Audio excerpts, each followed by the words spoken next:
जैसे हम लोगों ने पढ़ा कि प्रकाश संश्लेषण की प्रक्रिया जो है भोजन को पौधों में बनाने के लिए बहुत ज्यादा आवश्यक है। तो पौधे जिस विधि के द्वारा अपने भोजन का निर्माण करते हैं उसको क्या कहते हैं? प्रकाश संश्लेषण। इसी को इंग्लिश में क्या कहते हैं? फोटोसिंथेसिस। ये एक ऐसी प्रक्रिया है जिसमें पौधे, शैवाल और कुछ जीवाणु सूर्य के प्रकाश की ऊर्जा का उपयोग करके पानी और कार्बन डाइऑक्साइड को ग्लूकोज और ऑक्सीजन में बदलते हैं। सबसे पहला चीज देखो कि प्रकाश संश्लेषण का प्रक्रिया जो है वो सिर्फ पौधे में ही नहीं हो रहा है, यह शैवाल में भी हो रहा है और कुछ छोटे छोटे जीवाणुओं में भी हो रहा है। ठीक है, ये सारे अब इस प्रक्रिया का इस्तेमाल अपने भोजन के निर्माण के लिए करते हैं। ठीक है, और इस प्रक्रिया को करने के लिए उसको सूर्य का प्रकाश, कार्बन डाइऑक्साइड और जल मुख्य रूप से चाहिए होता है। यह एक रासायनिक प्रक्रिया है, इसमें ग्लूकोज और ऑक्सीजन बनता है। ठीक है, इसमें क्या बनता है? ग्लूकोज और ऑक्सीजन।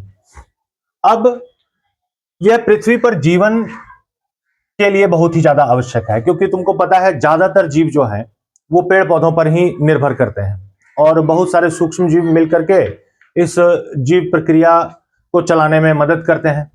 तो इन सबको भी जीवित रहने के लिए भोजन की आवश्यकता होती है या फिर पोषक तत्वों की आवश्यकता होती है। उसके लिए ये सीधे सीधे किस चीज पर डिपेंड करेंगे? प्रकाश संश्लेषण पर। यह प्रक्रिया पत्तियों में क्लोरोप्लास्ट नामक हरे रंग के पिगमेंट की मदद से होता है। हरा पौधा जितना भी होता है उन सब का पत्ता में क्लोरोप्लास्ट नाम का एक हरा रंग का वर्णक होता है। इसी के चलते वो हम लोग को हरा कलर का नजर आता है ना। जितना भी पेड़ पौधा का पत्ता तुम देखी होगी ज्यादातर, वो हम लोगों को हरे रंग का क्यों नजर आता है? क्योंकि उसमें क्लोरोफिल होता है। जहां प्रकाश ऊर्जा रासायनिक ऊर्जा में परिवर्तित होता है, तो वही क्लोरोफिल जो है सूर्य के प्रकाश को सोखने का काम करता है। सबसे पहले वो सूर्य के प्रकाश को सोख लिया, उसके बाद वो सूर्य के प्रकाश को रासायनिक ऊर्जा में परिवर्तित करके पोषक तत्व का निर्माण करता है। वो पोषक तत्व क्या है? ग्लूकोज और प्राणवायु जिसे कहा जाता है ऑक्सीजन, सभी जंतुओं के लिए, जीवों के लिए जो जरूरी है, इन दो उत्पादों का निर्माण वो करता है। ये लगभग सभी पेड़ पौधा में होता है। ठीक है, लगभग क्या मतलब? सभी पेड़ पौधा में होता ही है। यह एक रासायनिक प्रक्रिया है, इसलिए इसका रासायनिक समीकरण भी है जिसमें कार्बन डाइऑक्साइड, जल, प्रकाश ऊर्जा, ये तीनों मिलकर के ग्लूकोज और ऑक्सीजन का निर्माण करते हैं। यहां पर सूत्र में देख सकते हो 6CO2 प्लस 6H2O प्लस प्रकाश ऊर्जा, ये बना क्या? 6C6H12O6 जिसे ग्लूकोज कहते हैं और 6O2 जिसे हम लोग ऑक्सीजन कहते हैं। तो प्रकाश संश्लेषण जो है एक रासायनिक प्रक्रिया है और यह सूक्ष्म जीवों और पेड़ पौधों में होता है। यह प्रक्रिया हमेशा कब होता है? दिन में होता है। अब यह दिन में क्यों होता है? क्योंकि दिन के समय ही ना सूर्य का प्रकाश रहता है, रात में सूर्य का प्रकाश रहता ही नहीं है, तो प्रकाश संश्लेषण होगा कहां से? यह प्रक्रिया हमेशा कब होगा? दिन में। इसके लिए कौन कौन सा चीज चाहिए? इसके लिए चाहिए सूर्य का प्रकाश, कार्बन डाइऑक्साइड, जल, क्लोरोफिल और खनिज लवण। अब देखो, सूर्य का प्रकाश डायरेक्ट सूरज की रोशनी से।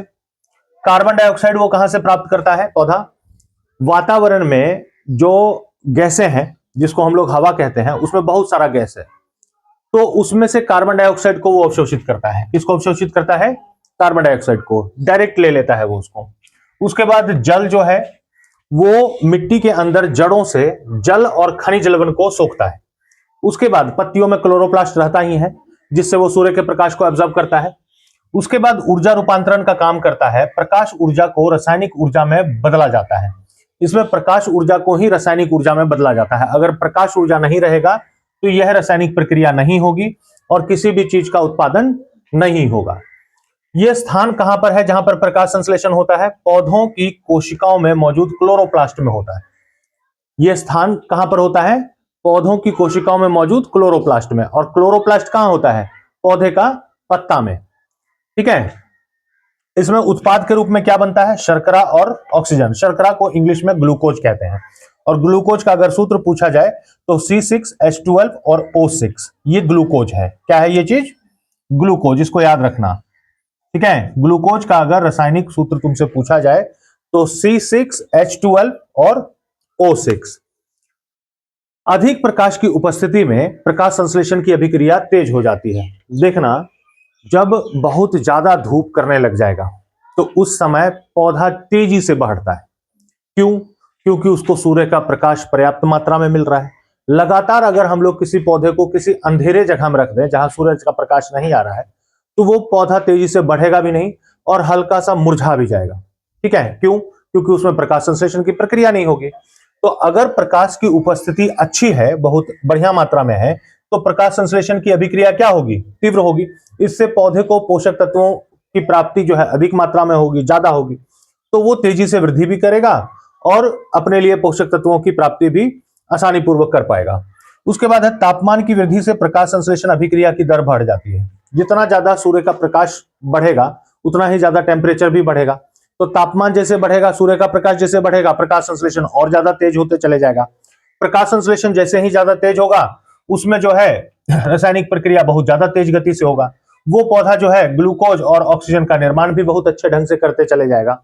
तो उस पौधा का ग्रोथ ओवरऑल बहुत ही अच्छा होगा। सबसे पहला बात यह भी है, कभी कभी हम लोगों ने देखा है कि दिन के समय जब हम लोग पेड़ के नीचे जाकर के बैठते हैं गर्मी के दिनों में, तो पेड़ के नीचे हम लोगों को ठंडक का एहसास होता है। ठंडक का एहसास क्यों होता है?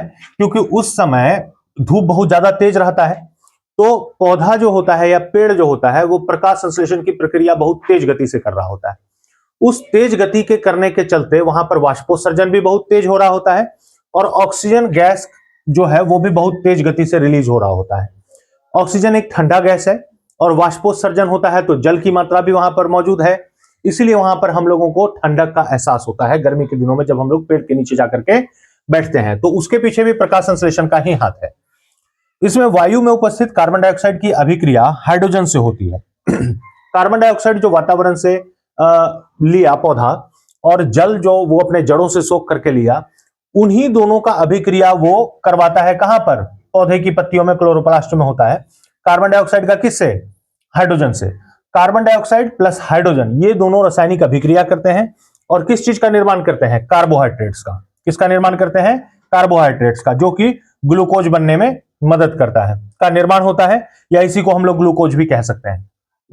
तो इस प्रकार से प्रकाश संश्लेषण जो है यह पौधों के लिए एक बहुत ही आवश्यक प्रक्रिया है, जो सूर्य का प्रकाश, जल, खनिज लवण, कार्बन डाइऑक्साइड, क्लोरोप्लास्ट की सहायता से संपन्न होता है और इसमें ग्लूकोज और ऑक्सीजन का उत्पादन होता है, निर्माण होता है, जो पृथ्वी पर जीवन के लिए बहुत ही आवश्यक है। अब इसमें देखो, जैव क्रम में पोषण में जब हम लोग आगे बढ़ते हैं, स्व पोषण के बाद आ जाता है परपोषण। परपोषण एक ऐसा प्रक्रिया है जिसमें जीव अपना भोजन किसी दूसरे मतलब कि जीव के द्वारा प्राप्त करते हैं। इसमें सबसे पहले हम लोगों को दिया हुआ है अमीबा में पोषण। किसमें दिया हुआ है? अमीबा। अमीबा में पोषण किस प्रकार से होता है इसको हम लोग समझने के लिए देखेंगे। इसमें होलोजोइक विधि से पोषण होता है। कौन सा विधि से होता है? होलोजोइक विधि से पोषण होता है, जिसमें भक्षण प्रक्रिया द्वारा भोजन ग्रहण किया जाता है। भक्षण प्रक्रिया मतलब होता है एक ऐसा तरीका जिसमें किसी चीज को पकड़ा जाता है और उसका अवशोषण कर लिया जाता है सीधा। ठीक है, यह उंगली जैसी संरचनाओं जिसे कूटपाद कहते हैं की मदद से होता है। देखो, यह अमीबा का चित्र है ना। अमीबा नॉर्मल इस प्रकार से रहता है, लेकिन जब इसको पोषण ग्रहण करना होता है तो इसमें कूटपाद निकल आते हैं। क्या निकल आते हैं? कूटपाद या पादाब। ये उंगली जैसी संरचना होती है।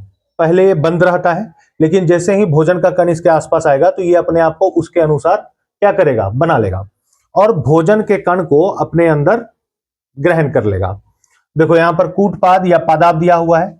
ये उंगली जैसी संरचना बनाया और आसपास जो भोजन का टुकड़ा था उसको अपने बॉडी के अंदर क्या किया? इंजेक्ट कर लिया, यानी कि डाल लिया। उसके बाद ये इसका पाचन करेगा, स्वांगीकरण करेगा, उसके बाद उसको बाहर निकाल देगा। तो जो अपचित भोजन को कोशिका से बाहर निकाल देता है, पोषक तत्वों को अवशोषित करता है और अपचित भोजन को कोशिका से बाहर निकाल देता है। तो कोशिका से क्यों लिखा हुआ है, ये भी बात जानना जरूरी है। क्यों? क्योंकि अमीबा जो है वो एक कोशिकीय जीव है। ये कोशिका ही है जो भोजन को ग्रहण करता है, उसका अवशोषण करता है और फिर उसको निष्कासन कर देता है। अमीबा के पास जब कोई भोजन का कण अमीबा के पास आता है तो यह कूटपाद निकालकर उसे घेर लेता है। पोषण का चरण इसमें अलग अलग प्रक्रिया से होता है। सबसे पहले अंतर्ग्रहण है, जिसे इंजेक्शन कहते हैं। जब भोजन का कण अमीबा के पास आता है तो यह कूटपाद निकालकर उसे घेर लेता है, उंगली जैसी संरचना निकालता है और भोजन को सबसे पहले क्या करता है? घेर लेता है। घेर करके उसको अपने शरीर के अंदर वो डाल लेता है। फिर उसके बाद क्या करता है, कूटपाद मिलकर एक कप जैसी रचना बनाते हैं जिसमें भोजन बंद हो जाता है और यह एक खाद्य धानी बन जाती है। भोजन को जैसे ही वो ग्रहण किया तो एक कप जैसी संरचना का निर्माण कर लेगा, उसमें जो भोजन का कण उसके पास आया था वो उसके अंदर बंद हो गया। ठीक है, बंद होने के बाद क्या होगा, उसका पाचन होना शुरू हो जाएगा। खाद्य धानी में लाइसोसोम से पाचक एंजाइम आते हैं। भोजन को पचाने के लिए पाचक रस का होना जरूरी है जिसको एंजाइम कहते हैं। अब वो पाचक रस कहां से आएगा, लाइसोसोम से आएगा। प्रत्येक कोशिका में लाइसोसोम नाम की एक संरचना होती है ना, तो वही लाइसोसोम से इसको क्या मिलता है, पाचक एंजाइम मिलता है। इससे वो उस भोजन को क्या करता है, सरल घुलनशील पदार्थों में तोड़ देता है। ठीक है, छोटे छोटे टुकड़ों में या पार्टिकल्स में या अत्यंत खंडित कर देता है उसको, जिससे उससे पोषक तत्व को ग्रहण करना आसान हो जाता है। अब आ जाता है उसका अवशोषण। पचे हुए पोषक तत्व विसरण द्वारा खाद्य धानी से कोशिका द्रव्य में फैल जाते हैं। अब जो भोजन पच गया, पचा हुआ भोजन क्या हुआ, विसरण प्रक्रिया के द्वारा उसके खाद्य धानी से कोशिका द्रव्य में पूरा फैल गया, क्योंकि इसके अंदर क्या है, कोशिका द्रव्य है। यही कोशिका द्रव्य इसको जिंदा रखने में मदद करता है। तो इसमें पोषक तत्व क्या हो जाता है, फैल जाता है, और जो वेस्ट मटेरियल उसके बॉडी में बच गया उसको वो फिर बाद में क्या करता है, बॉडी से बाहर निकाल देता है। उसके बाद वो करता है स्वांगीकरण। अवशोषित भोजन से अमीबा अपनी वृद्धि, मरम्मत और ऊर्जा प्राप्त करने के लिए उपयोग करता है। इससे जो भी उसको पोषक तत्व मिला उसका उपयोग क्या करता है, वो उसका उपयोग करता है अपनी वृद्धि में, बढ़ने में, शरीर में जो टूट फूट होता है उसकी मरम्मत करने में, और इधर उधर यानी अपनी दैनिक क्रिया नहीं मतलब जैविक प्रक्रियाओं को पूरा करने के लिए जो ऊर्जा की जरूरत होती है वो उस पोषक तत्व से ही प्राप्त करता है। उसको क्या कहते हैं, स्वांगीकरण। अब बहिष्करण या निष्कासन। भोजन को कोशिका सतह से बाहर निकाल दिया जाता है जिससे खाद्य धानी फट जाती है।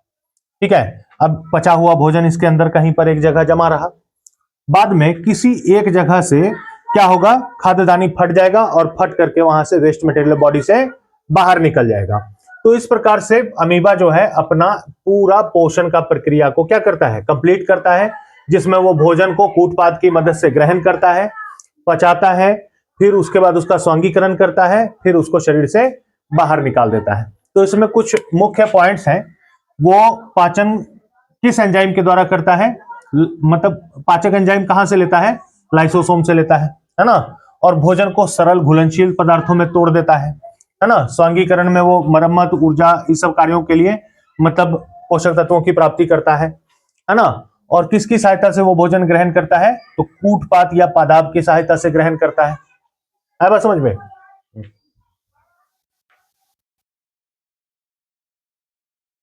देखो, मनुष्य, अमीबा के बाद हम लोग जानेंगे किसके बारे में, मनुष्य के बारे में। मनुष्य में पाचन जो होता है या मनुष्य में पोषण जो होता है वो कई सारे चरणों में होता है।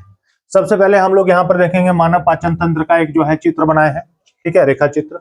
इसमें हम लोग समझने का कोशिश करेंगे कि पहले मानव के शरीर में कौन कौन सा अंग पाचन के लिए कहां कहां पर अवस्थित है। सबसे पहले मनुष्य में भोजन का पाचन कहां से शुरू हो जाता है, मुंह से ही शुरू हो जाता है। ठीक है, मुंह में बहुत सारे छोटी छोटी ग्रंथियां हैं, जैसे लार ग्रंथि है ना, वो सलाइवा को मतलब कि देता है, भोजन उसके साथ मिल करके मुलायम हो जाता है और निगलने में आसानी होता है उससे।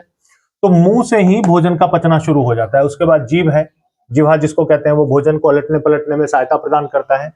ग्रासिका है जो भोजन को अंदर आमाशय तक लेकर के जाता है। उसके बाद डायफ्राम है जो इन सारे अंगों को जो है करके रखता है, अवस्थित करके रखता है। उसके बाद पित्ताशय है जो पित्त रस का स्राव करता है। यकृत है जो पाचक रसों का स्राव करता है। अग्नाशय है ना, अग्नाशय के बारे में तुम लोग को लिखाए भी है, ये भी पाचक एंजाइम का स्राव करता है। उसके बाद परिशेषिका है, पित्त नली है, शुद्रांत है, बृहदांत है, कॉलन जिसको कहते हैं, और अमाशय है। तो उसके बाद भोजन के निष्कासन के लिए गुदाद्वार है। इसमें हम लोगों को सबसे पहले यही चित्र को देख करके जानना है कि पाचन के लिए मानव के शरीर में कौन कौन से अंग हैं और वो कहां कहां पर स्थित है। ठीक है, मुंह, जिह्वा, डायफ्राम, पित्ताशय, यकृत, अग्नाशय, पित्तनली, परिशेषिका, गुदाद्वार, बृहदांत, शुद्रांत, अमाशय और ग्रसिका इसके मुख्य पाचन तंत्र में आने वाले पाचन तंत्र में आने वाले प्रमुख अंग हैं जो पाचन में हिस्सा लेते हैं और भोजन को पचाने में सहायता भी प्रदान करते हैं। ठीक है, अब इसको समझना शुरू करेंगे। सबसे पहले है मनुष्य का पाचन तंत्र मुंह से शुरू होता है। ये मुंह से लेकर के गुदाद्वार तक एक ही नली है, एक ही नली है। मुंह से जो नली शुरू होता है, यही नली आगे जाकर के छोटी आंत बड़ी आंत होते हुए गुदा द्वार तक जाता है। इसी बीच में अलग अलग प्रकार के अंग सेट हैं जो अलग अलग प्रकार के एंजाइमों का स्राव करता है और भोजन का पचना संभव कराता है। इसमें कुछ सहायक अंग है, जैसे देखो आहार नाल, मतलब कुछ सहायक अंग कौन कौन से, यकृत, अग्नाशय, पित्ताशय से मिलकर के बना है, जो भोजन को तोड़कर ऊर्जा और पोषक तत्व देता है। हम लोग जो भोजन ग्रहण करते हैं, मनुष्य जो भोजन ग्रहण करता है वो मुंह से ग्रहण करता है, ग्रसिका के द्वारा अमाशय में जाता है। वहां पर कई प्रकार के पाचक रसों का स्राव होता है, वो भोजन टूटता है, खंडित होता है और पचना शुरू हो जाता है। यहां से फिर वो मतलब कि पच करके आगे जाना शुरू होता है। छोटी आंत में जाने के बाद उसका अवशोषण हो जाता है, मतलब उसमें जो भी पोषक तत्व है वो अवशोषित कर लिए जाते हैं उससे। फिर वो बड़ी आंत में जाता है जहां जल का अवशोषण होता है, फिर गुदा द्वार के द्वारा उसको बाहर निकाल दिया जाता है, जिसमें मुंह, ग्रासनली, पेट, छोटी आंत और बड़ी आंत मुख्य अंग है। लार ग्रंथियां यकृत, अग्नाशय, पाचक रस स्रावित करते हैं। इसमें कई प्रकार के एंजाइमों का स्राव करने वाले अंग भी शामिल हैं। यह भोजन को पचाने, पोषक तत्वों को अवशोषित करने और अपशिष्टों को बाहर निकालने का काम करता है। पाचन तंत्र के मुख्य अंग में मुंह हो गया। मुंह का सबसे पहले क्या काम है, एक एक करके हम लोग जानेंगे। मुंह भोजन को शरीर के अंदर ग्रहण करने वाला एक अंग है, ठीक है। मुंह के द्वारा ही हम लोग भोजन को अपने शरीर के अंदर ग्रहण करते हैं। मुंह में भोजन जाकर के, मुंह में सबसे पहले दो संरचनाएं मौजूद हैं, एक तो जीभ और एक दांत। दांत क्या काम करता है, भोजन को चबा करके तोड़ना शुरू कर देता है, क्योंकि कोई भी भोजन जो हम लोग ग्रहण करते हैं, ज्यादातर भोजन जो है वो सॉलिड फॉर्म में होता है, यानी ठोस अवस्था में रहता है, कड़ी अवस्था में रहता है, और उसके पाचन के लिए उसका खंडित होना, टूटना बहुत ज्यादा जरूरी है। तो दांत इसीलिए मुंह में है कि वो उसको खंडित कर सके, तोड़ करके छोटे छोटे पार्टिकल्स में बदल सके। तो दांत उसको चबाना शुरू कर देता है, जीभ उसके साथ मिल करके उसको अलटता पलटता है और उसमें लार मिलाते जाता है ताकि वो मुलायम हो सके और निगलने के लायक बन सके, ठीक है। दांत भोजन को चबाते हैं और जीभ लार के साथ मिलाती है, जिससे पाचन शुरू हो जाता है। तो यहीं से भोजन का पचना शुरू हो जाता है। अब आगे वो बढ़ते जाएगा, उसके साथ और प्रक्रियाएं होते जाएंगी और भोजन जो है वो पचना शुरू हो जाएगा। दूसरा आ जाता है ग्रसनी। मुंह से भोजन को ग्रासनली तक ले जाता है। देखो, मुंह से भोजन यहां पर चबाया गया, है ना, लार के साथ मिलाया गया, पलटाया गया, छोटे छोटे टुकड़ों में बांट दिया गया, फिर इसको हम लोग निगल करके ग्रासनी के द्वारा आगे भेजते हैं गले से, है ना। मुंह से लेकर के अमाशय तक जो है एक पतला पाइप जैसा संरचना है, उसको ग्रासनली कहते हैं या ग्रासिका कहते हैं। तो ग्रसनी भोजन से मुंह, भोजन को ग्रासनली तक ले जाता है। ग्रासनली क्या है, मांसपेशियों के संकुचन से भोजन को पेट तक धकेलता है। अब ये जो ग्रासिका, ग्रासनली या जो इसको तुम कहो, इसमें क्या होता है, संकुचन होता है, यानी सिकुड़, कंपन जैसा होता है। वो कंपन क्या करता है, भोजन को आगे ढकेलता है। क्या करता है, आगे ढकेलता है। ये हल्का हल्का संकुचन करेगा, मतलब कप कप आएगा या फिर मतलब फैलेगा सिकुड़ेगा, फैलेगा सिकुड़ेगा। तो इससे क्या होगा कि भोजन जो इसमें है ये आगे धकेला गया और कहां पहुंचा, अमाशय तक पहुंचा। उसके बाद है अमाशय।